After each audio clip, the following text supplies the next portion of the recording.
দীর্ঘ ৮ বছরের অধিক সময় পার হলেও নির্মাণ সম্পূর্ণ হয়নি শরীয়তপুরের নড়িয়ার কীর্তিনাশা নদীর ভাষাসৈনিক ডাক্তার গোলাম মাওলা সেতুর কাজ।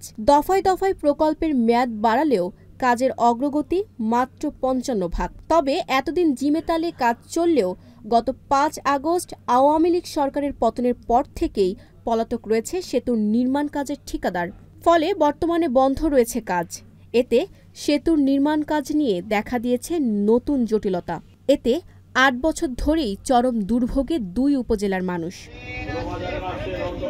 শরীয়তপুরের নড়িয়া উপজেলা ও ভেদরগঞ্জ উপজেলাকে রাজধানী ঢাকার সাথে পদ্মা সেতু হয়ে সড়ক পথে যুক্ত করেছিল নড়িয়ার কীর্তিনাশা নদীর এই ভাষাসৈনিক ডাক্তার গোলাম মাওলা সেতু।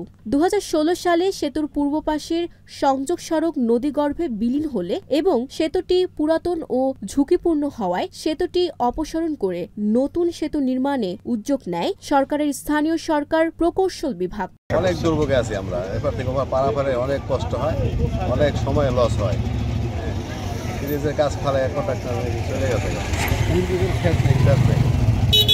আমাদের জটিলতার কোনো শেষ নেই। আমাদের বলতে হয় আমরা একমাত্র এই ব্রিজটার জন্য আমরা নড়িয়াবাসী খুব অসহায়, যেটাকে বলে পারাপারের জন্য চলাচলের জন্য সামনে বর্ষা, এরপরে এই ঢেউ ঝড় বাদল দিয়ে পার হইতে হবে, যার কারণে মানুষ অনেক দুর্ভোগে আছে। চিরেই যেন ওই কাজটা পুনরায় সরকারের কাছে আবেদন যেন ওই ব্রিজটার কাজটা শুরু করে। প্রকল্পের কাজ চলাকালে দুই পাশের মানুষের চলাচলের সুবিধার্থে নির্মাণাধীন সেতুর পাশে নির্মাণ করা হচ্ছিল এই ফুটওভার ব্রিজটি। নির্মাণ অবস্থায় ফুটওভার ব্রিজের পিলারে বালু ভর্তি বাল্কহেড ধাক্কা দিলে ব্রিজের এক অংশ ভেঙে নদীতে পড়ে। ফুটওভার ব্রিজের পিলার ঝুঁকিপূর্ণ হওয়ায় থেমে যায় ফুটওভার ব্রিজের নির্মাণ কাজ। ফলে বাধ্য হয়েই জীবনের ঝুঁকি নিয়ে ট্রলারে বা নৌকায় কীর্তিনাশা নদী পারাপার হচ্ছে মানুষ। ঝুঁকি নিয়ে উত্তাল নদী পারাপারে নৌকাতেই ভরসা লাখো মানুষের। স্থানীয় সরকার প্রকৌশল বিভাগের নড়িয়া উপজেলার কর্মকর্তা প্রকৌশলী মোহাম্মদ মেহেদী হাসান জানান, ঠিকাদারি প্রতিষ্ঠান কোহিনুর এন্টারপ্রাইজ সেতুর একটি পিলার ও পাইলের কাজ করতে অক্ষমতা প্রকাশ করে। ৫ আগস্টের পরে ঠিকাদার যেভাবে কাজ করতেছিল ৫ আগস্টের পর থেকে সে মূলত পালিয়ে থাকে এবং তার বিরুদ্ধে বিভিন্ন ধরনের মামলা থাকায় সেও কাজটি করবে না বলে আমাদেরকে জানায়।